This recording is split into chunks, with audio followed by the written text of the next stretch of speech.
warahmatullahi wabarakatuh. Kembali lagi bersama Misi. Hari ini kita melanjutkan materi yang masih sama, yaitu listrik dinamis bagian kedua. Nah, yang pertama itu ada hantaran listrik. Ya, mungkin kalian sudah pernah mempelajarinya ketika kalian di bangku SD. Hantaran listrik dibagi 3. Ada berupa konduktor, yaitu berupa bahan yang mampu menghantarkan listrik dengan baik.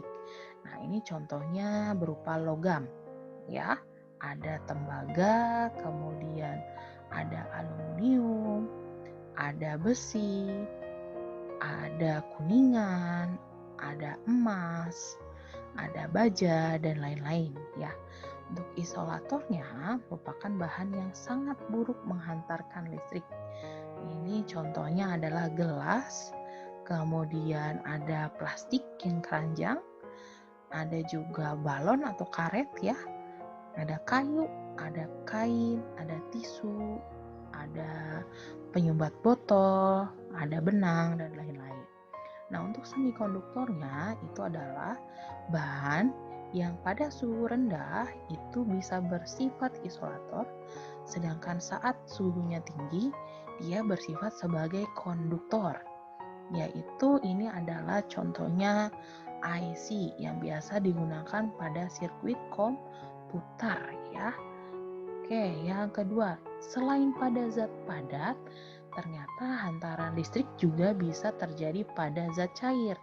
Nah, larutannya itu disebut elektrolit atau non-elektrolit. Untuk yang pertama, di sini ada larutan gula yang disebut larutan non-elektrolit.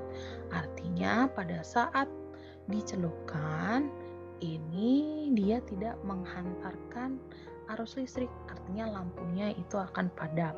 Sedangkan untuk larutan elektrolit, contohnya pada larutan garam. Jadi ketika dua benda ini dicelupkan, yang berupa elektroda, ini dia akan menghantarkan listrik sehingga menyebabkan lampu menyala. Mungkin kalian nanti akan mempelajarinya ketika di SMA. Selanjutnya, nah untuk hambatan jenis bahan sendiri ada rumusnya ya. Jadi untuk hambatan jenis bahan pada konduktor, semikonduktor, dan isolator itu nilainya berbeda-beda. Jadi nanti semakin kecil hambatan jenis suatu bahan, semakin baik kemampuan bahan tersebut untuk menghantarkan listrik. Jadi kita lihat di tabel, di sini ada 10 pangkat min 8 ya, kita contohkan aluminium dan karbon. Jadi yang lebih kecil mana? Yang jelas adalah 10 pangkat min 8. Artinya aluminium lebih baik menghantarkan listrik daripada karbon. Nah, untuk rumusnya sendiri di sini ada R sama dengan ini dibacanya rho dikali L per A. Di mana R itu merupakan hambatan kawat dengan satuan ohm. Rho itu adalah hambatan jenis kawat dengan satuan ohm meter. L itu berupa panjang kawat yaitu meter, dan A-nya merupakan luas penampang kawat dengan satuan meter per segi. Oke, selanjutnya. Nah, di sini ada yang namanya hukum ohm ya, dilambangkan dengan bentuk omega seperti ini. Sebelum mempelajari rumus hukum ohm, kita harus tahu dulu yang namanya resistansi, di mana merupakan sifat-sifat yang menentukan jumlah arus listrik yang akan mengalir. Ya, dikatakan bahwa 1 ohm itu adalah beda potensial yang dibutuhkan di antara ujung-ujung hambatan untuk mengalirkan arus listrik sebesar 1 ampere ya.